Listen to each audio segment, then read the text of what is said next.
Selamat pagi rekan-rekan yang terkasih dalam Tuhan. Bersyukur hari ini kita masih tetap bisa beribadah dalam ibadah online. Dan bersyukur juga bagaimana penyertaan Tuhan yang boleh terus kita alami dalam seminggu yang boleh berlalu.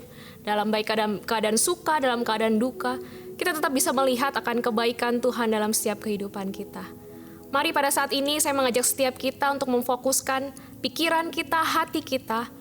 Untuk mendengarkan akan kebenaran firman Tuhan. Biar firman Tuhan ini terus boleh menyapa setiap kita. Namun sebelumnya mari kita bersama-sama bersatu dalam doa. Mari kita berdoa. Bapa yang baik, kami bersyukur Tuhan untuk segala kebaikan Tuhan dalam setiap kehidupan kami. Kami bersyukur untuk penyertaan Tuhan yang tidak pernah habisnya dalam kehidupan kami. Kami bersyukur Engkau menyertai pekerjaan kami, untuk usaha kami, untuk studi kami. Kami bersyukur Tuhan untuk segala sesuatu yang Tuhan izinkan terjadi dalam kehidupan kami. Ini kami Tuhan. Kami bersyukur kami memiliki Allah seperti Engkau yang begitu mengasihi kami. Walaupun seringkali kami gagal dalam mengasihi Tuhan dengan sepenuh hati. Kami bersyukur Tuhan kami mempunyai Allah seperti Engkau yang terus menuntun kami, yang membimbing kami, menopang kami di dalam menjalani hari-hari kami. Ini kami Tuhan, kami memohon hikmat yang daripada Tuhan yang memampukan kami, memberikan kami pemahaman sehingga kami boleh mengerti akan isi hati Tuhan. Sehingga kami tahu apa yang harus kami lakukan sebagai anak-anak Tuhan. Hanya di dalam nama Tuhan Yesus kami berdoa dan mengucap syukur. Amin. Teman-teman yang terkasih dalam Tuhan, saya mengajak setiap kita untuk bersama-sama memperhatikan sebuah ayat di dalam Ayub 12 ayat yang ke-10. Ayub 12 ayat yang ke-10. Saya akan membacakannya bagi kita semua. Bahwa di dalam tangannya terletak nyawa segala yang hidup dan nafas setiap manusia.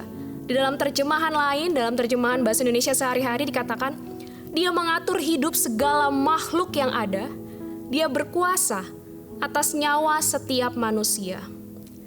Teman-teman terkasih dalam Tuhan, siapa yang di rumahnya di sini ada TV, televisi, mesin cuci, microwave, rice cooker, setrikaan, dispenser, dan sebagainya. Saya percaya setiap kita minimal ya ada salah satu di antaranya seperti setrikaan, dispenser, mesin cuci, kulkas, dan sebagainya. Mayoritas semua barang-barang yang kita miliki, barang-barang elektronik ini, tentunya dapat berfungsi dengan baik, dapat digunakan ketika dia terhubung dengan pusat atau sumber listrik itu. Barang-barang ini kalau nggak tersambung, tidak terkoneksi dengan pusatnya, arus listrik itu, maka barang-barang ini akan menjadi benda mati yang nggak berfungsi, nggak bisa dipakai sama sekali. Contoh lainnya adalah misalnya handphone yang kita pakai. Handphone, iPad, tab, dan sebagainya. Itu membutuhkan sumber listrik, arus listrik, pusat listrik, supaya handphone itu tetap bisa nyala, tetap bisa kita pakai sebagaimana mestinya. Kalau nggak terhubung dengan sumber dan pusat listrik itu, maka tentunya benda-benda ini ya nggak ada gunanya, nggak bisa dipakai, nggak berfungsi sama sekali. Teman-teman sekalian, demikian juga dengan jiwa setiap kita. Agar jiwa kita dapat hidup, dapat berfungsi dengan baik, maka jiwa kita itu membutuhkan pusat atau sumber yang menghidupkan jiwa itu sendiri. Jika jiwa kita tidak terhubung dengan pusat atau sumber yang tepat, maka jiwa kita akan mati atau akan bahkan jadi rusak. Pertanyaannya, siapa atau apa yang selama ini menjadi pusat dari jiwa setiap kita?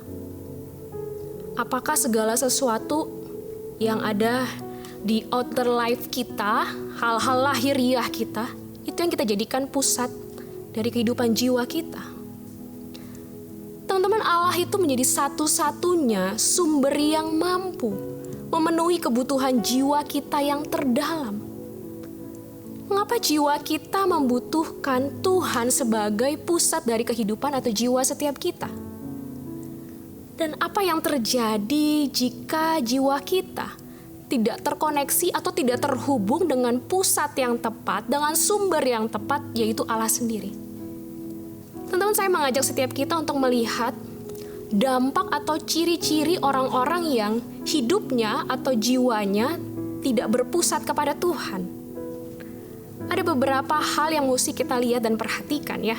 Ciri-ciri dari jiwa orang-orang yang hidupnya tidak berpusat kepada Tuhan. Yang pertama, orang-orang yang hidupnya atau jiwanya tidak berpusat kepada Tuhan, dia akan sulit untuk mengambil keputusan. Teman-teman, hidup kita terus ada dalam pilihan setiap hari. Ya, kalau kita mau makan apa, kita mikirnya mau makan apa, dan kita akan memutuskan, oke, hari ini pagi saya makan ini, siang makan ini, dan malam makan ini. Terus kita mikirin juga pakai baju apa ya saya hari ini, pakai warna apa. Kita harus memikirkan, mengambil pilihan, dan memutuskan. Terus kita juga mikir, mau apa ya hari ini? Kita dihadapkan dengan begitu banyak pilihan, dan kita harus mengambil keputusan. Tapi dalam setiap keputusan-keputusan itu, adakah kita mengalami kesulitan untuk mengambil keputusan yang besar dalam kehidupan kita?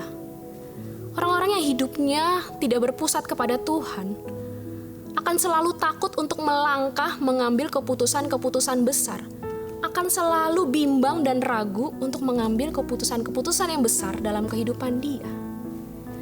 Lalu yang kedua, ciri atau dampak dari orang-orang yang hidupnya atau jiwanya tidak berpusat kepada Tuhan, orang ini selalu merasa rentan di hadapan orang atau di hadapan keadaan, selalu merasa rapuh, merasa diri nggak berdaya, merasa diri nggak bisa apa-apa. Ketika masalah datang, kesenggol dikit langsung hancur gitu ya. Ibarat kayak gelas kesenggol jatuh langsung pecah. Kena masalah sedikit, merasa dunia ini serasa udah runtuh. Gue udah gak bisa apa-apa lagi. Ibaratnya kayak squishy. Teman-teman tahu squishy ya, mainannya anak-anak ya, yang suka biasa ditekan gitu ya. Ibarat squishy waktu ditekan, itu tetap kempes, gak bisa kembali ke bentuk semula. Jadi orang-orang yang seperti ini merasa, hidup ini susah banget. Gue gak mampu benar-benar. Rasanya sangat-sangat tidak mampu untuk menghadapi realita dan keadaan yang terjadi. Dalam Alkitab ada salah satu tokoh yang mengalami jiwa yang rapuh.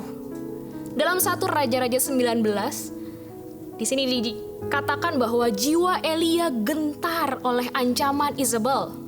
Ia merasa lemah, dia merasa nggak berdaya. Dia merasa nggak sanggup untuk menghadapi Isabel itu. Hal apa yang dia putuskan, yaitu dia lari. Dia mulai bersembunyi. Jiwa yang tidak melekat kepada Tuhan membuat Elia mengalami kerapuhan ketika menghadapi keadaan yang tidak mengenakan, keadaan yang mungkin membahayakan dia. Elia tidak melekat kepada Tuhan. Lalu yang ketiga, dampak atau ciri jiwa atau hidup orang yang tidak berpusat kepada Tuhan, yaitu orang yang tidak memiliki kesabaran. Teman-teman, sekarang segala sesuatu tuh serba instan ya. Kita mau makan mie, ya pengennya makan mie yang instan. Terus kita kalau kayak mau beli barang online shop, kita pengen banget itu barang cepat kita bisa sampai di tangan kita. Kalau bisa hari ini, kenapa nggak hari ini? Pokoknya kita pengen semuanya, segala sesuatu serba cepat. Cepat kita dapat, cepat kita raih, cepat kita miliki. Sampai-sampai ketika ada masalah ya yang menghadapi yang kita alami, kita tuh pengennya masalah itu cepat selesai dengan instan. Kalau bisa sekarang selesai, harus sekarang. Kita tuh nggak mau nunggu lama-lama lagi. Apalagi rasanya pertolongan Tuhan itu lama banget. Lama banget. Gue udah nggak sabar nih nungguin Tuhan lama banget. Ya udah, gue selesain sendiri aja nih. Teman-teman, ketidaksabaran itu membuat kita akhirnya mau mengambil keputusan sendiri tanpa melibatkan Tuhan. Di dalam 1 Samuel 13 ayat 5-14 dikatakan bahwa Raja Saul tuh gak sabar. Ketika ia memimpin Israel melawan musuh mereka yaitu orang Filistin, dia gak sabar untuk nunggu Nabi Samuel datang untuk mempersembahkan korban.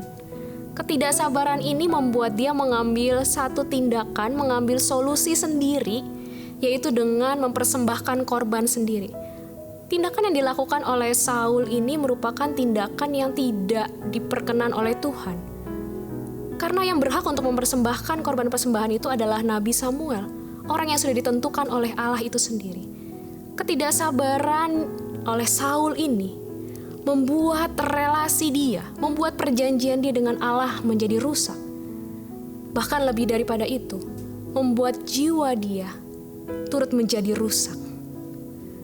Teman-teman yang terkasih dalam Tuhan, lalu yang selanjutnya, ciri atau dampak orang yang hidupnya tidak berpusat kepada Tuhan, yaitu Dia mendapatkan identitas dia dari hal-hal lahiriah. Jadi identitas dia ditemukan dari hal-hal lahiriah dia. Dari apa? Ketika orang memberikan pujian, ketika dia bisa membanggakan sesuatu yang dia miliki, sesuatu yang dia lakukan, sesuatu yang dia kerjakan. Dia mendapatkan identitas dia ketika orang bisa melihat, wah pekerjaannya keren ya. Dia menemukan identitas dia ketika dia mendapatkan seorang pacar yang cantik, seorang pacar yang ganteng, seorang pacar yang kaya. Dia menemukan identitas dia ketika dia mendapati dirinya ganteng, dirinya cantik. Dia menemukan identitas dia hanya di hal-hal lahiriah dia saja. Teman-teman yang terkasih, orang yang hidupnya atau jiwanya berpusat kepada Allah, dia tidak akan gampang terombang-ambing ketika masalah datang dalam kehidupan dia. Dia tidak akan terombang-ambing atau bingung untuk mengambil suatu keputusan karena dia melibatkan Allah di dalamnya. Dia tidak menjadi takut ketika menghadapi masalah besar dalam kehidupan dia. Orang yang sungguh-sungguh berpusat kepada Allah, dia akan sabar menunggu dan menanti pertolongan Tuhan yang waktunya dia nggak tahu kapan. Tapi dia mau sabar untuk menanti dan menunggu waktunya Tuhan. Orang-orang yang berpusat kepada Allah, dia mau menggantungkan hidupnya kepada hal-hal yang kekal, bukan hal-hal yang sementara. Kebalikan dari orang-orang yang hidupnya tidak berfokus kepada Tuhan. Dia akan selalu cenderung menjadi takut, gampang kecewa, marah, gelisah, gak bisa ngambil keputusan, gak sabar nunggu waktunya Tuhan, dan mencari identitas diri dia dalam hal-hal lahiriah dia. Dan ketika dia tidak bisa menemukan dan mendapatkan semuanya itu, yang ada jiwa ini terasa kosong, terasa hampa. Teman-teman yang terkasih dalam Tuhan, dari apa yang boleh kita lihat bersama-sama, dampak atau ciri orang-orang yang hidupnya tidak berpusat kepada Tuhan. Adakah di antara setiap kita menjadi salah satunya, salah duanya, atau bahkan menjadi semuanya masuk dalam ciri-ciri itu? Teman-teman, mari sejenak kita memikirkan kembali. Siapa atau apa yang selama ini menjadi pusat dalam jiwa setiap kita? Apa atau siapa yang selama ini menjadi pusat dalam jiwa kita? Teman-teman, lalu mengapa Allah itu harus menjadi pusat dalam kehidupan jiwa setiap kita? Teman-teman, seorang penulis Kristen bernama C.S. Lewis pernah berkata bahwa penderitaan adalah mikrofonnya Tuhan. Tuhan pakai penderitaan untuk membuat hidup kita untuk bisa kembali berpusat kepada Dia.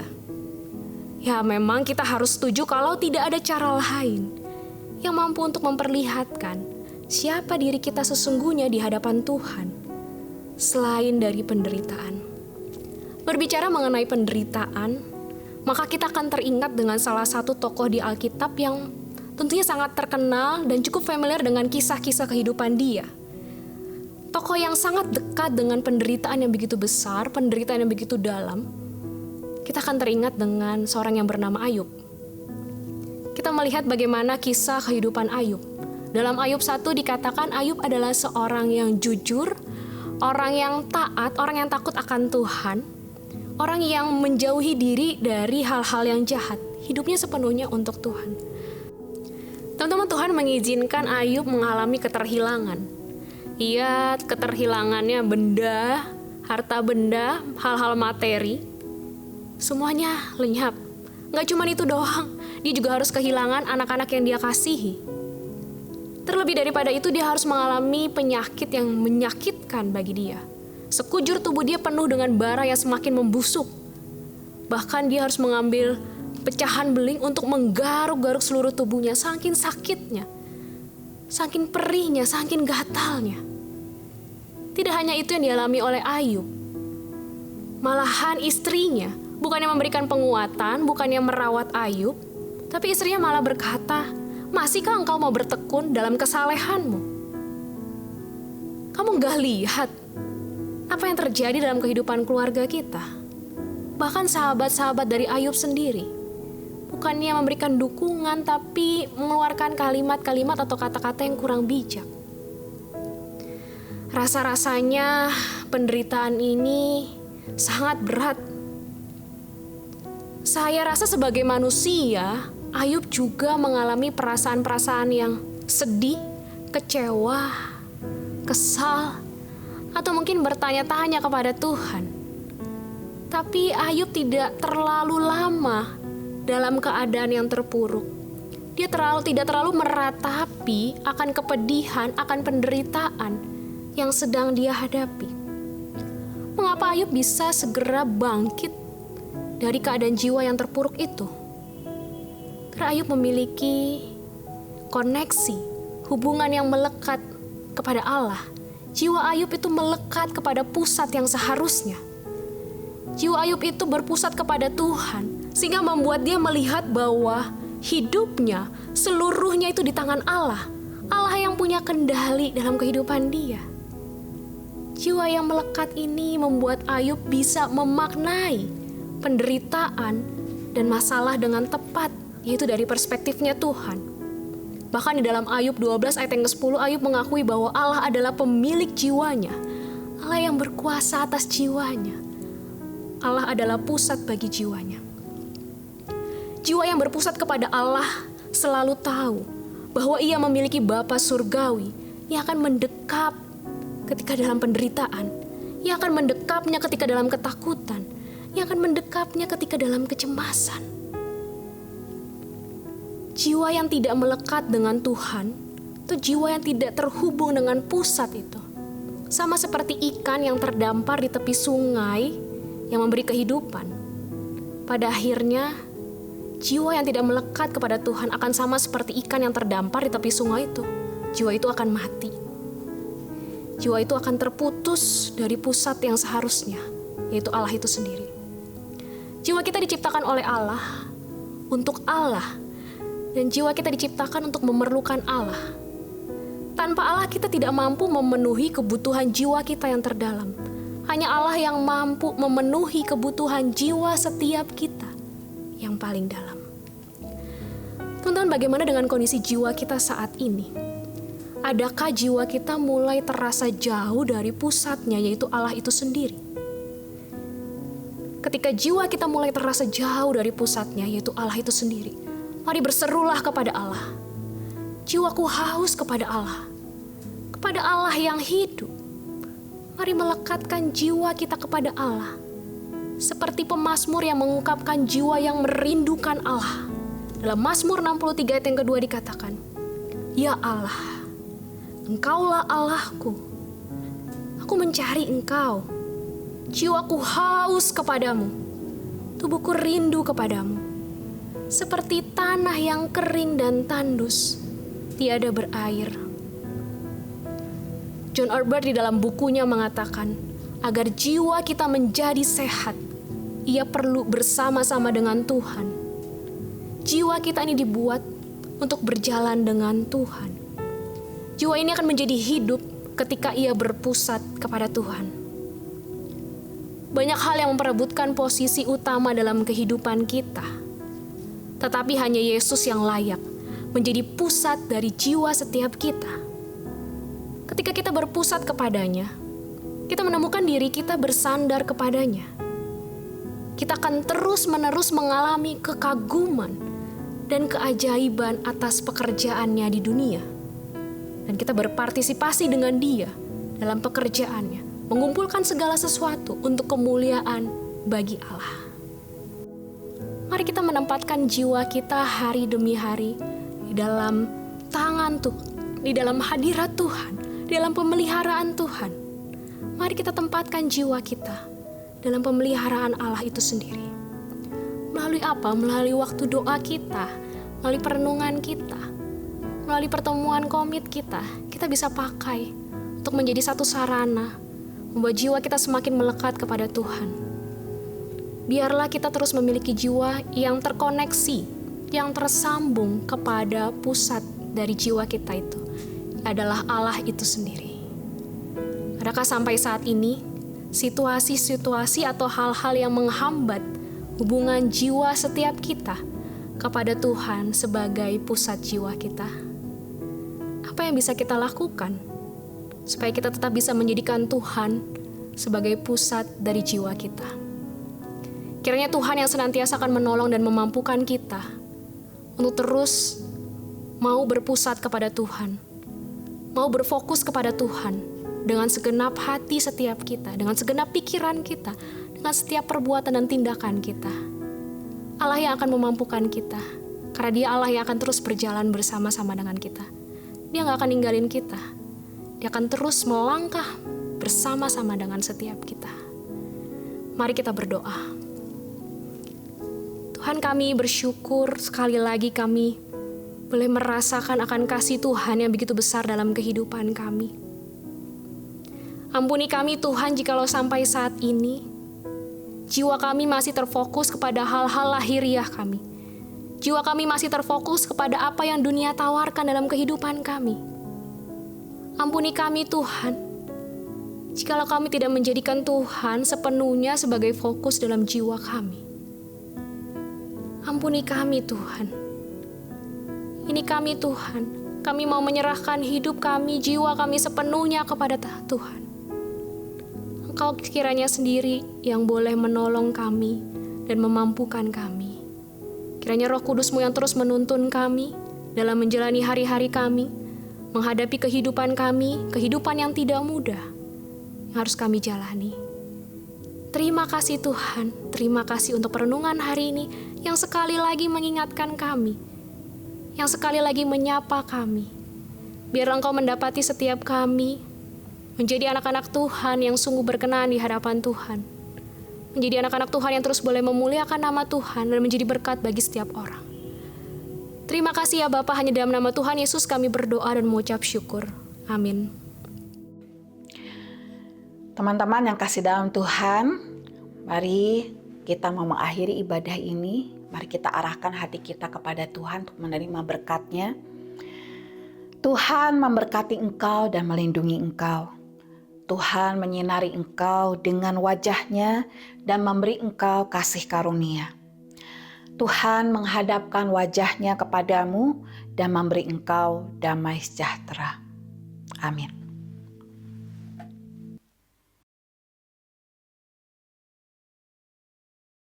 Halo Surfers, balik lagi sama gue Fung di Tukang Warta. Sebelumnya gue mengajak kalian untuk tetap bersyukur karena kita masih bisa beribadah dan menerima firman Tuhan. Kiranya firman Tuhan yang kita dapat tidak menjadi informasi saja dong, tetapi menjadi kebenaran dalam kehidupan kita juga.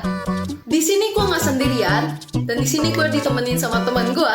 Dia adalah, halo Surfers, nama saya Gaby. Kita di sini bakal mengadakan Q&A dan pertanyaan-pertanyaannya dikasih dari Gaby. So, first questions. Kalau persembahan, gimana caranya ya? Caranya gampang banget Surfers. Kalian tinggal buka HP kalian, lalu pilih aplikasi antara OVO, BCA, Dana, atau Link aja. Lalu kalian tinggal scan, dan scan. Barcode-nya mana? Nah, ini barcode-nya. Setelah kalian scan, kalian tinggal ketik nominalnya, lalu kalian tinggal transfer deh. Gampang kan? Di masa pandemi seperti ini, kita tetap memberikan yang terbaik untuk Tuhan ya, Surfers. Di masa pandemi ini, Wave Youth Ministry ada pelayanan apa aja ya? Nah, Surfers, bagi kalian yang memiliki hati ingin melayani, Wave Youth Ministry membuka pelayanan baru dan ingin mengajak kalian semua untuk bergabung. Apa aja sih pelayanan barunya? Ini dia. Ada kameramen, video editor, dan worship team manager. Kalau mau ngedaftar gimana? Nah, caranya mendaftarnya, kalian tinggal ketik link di bawah ini, lalu isi biodata kalian dan pelayanan apa yang kalian mau. Gampang kan? So, let's serve together. Aku mau ngedoain orang dong. Mau prayer request gimana? Nah, bagi kalian yang memiliki prayer request, kalian bisa nih isi form di bawah ini. Lalu request kalian bakal kita doakan di live Instagramnya Wave Youth Ministry. Kalau mau cerita aja, aman kok, terjamin. Ada yang berulang tahun di minggu ini? Ya ada lah, Gap. Ini dia yang berulang tahun.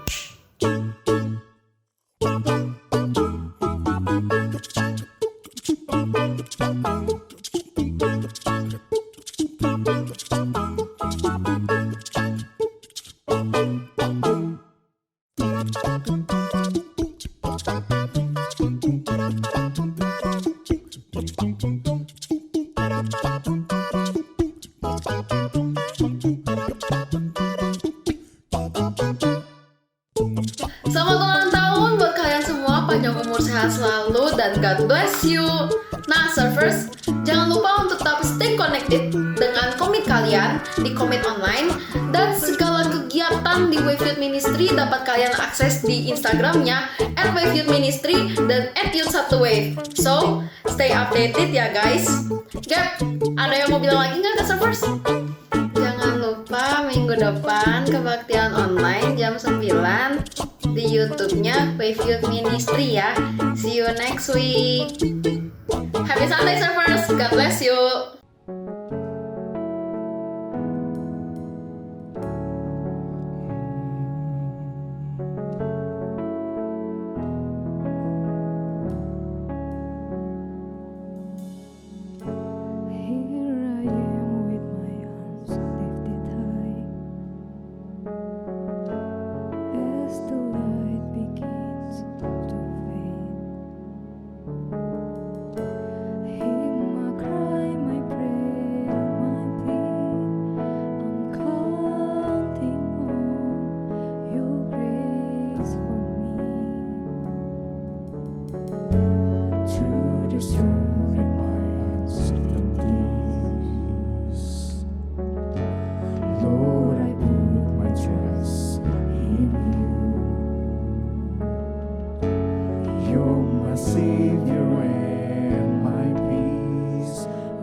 Soul surrenders to my faithful God, my faithful God. You're my hope and anchor. I trust in you. Through the storms in my uncertainty,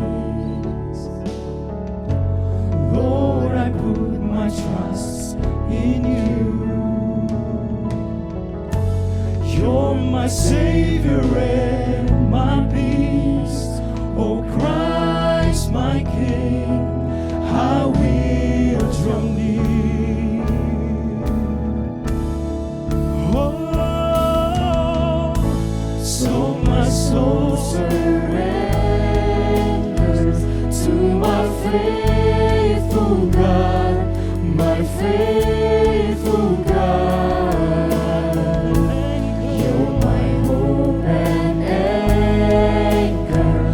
I'll trust in you. So my soul surrenders. So my soul surrenders to my faithful God, my faithful God. You're my hope and anchor. I'll trust in you.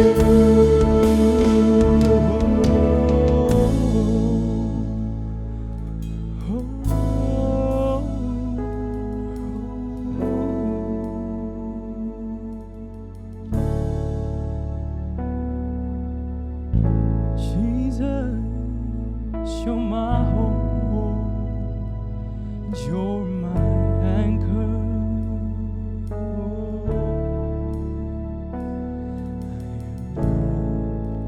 Where would I be? If not for your grace that rescued me? My life surrendered.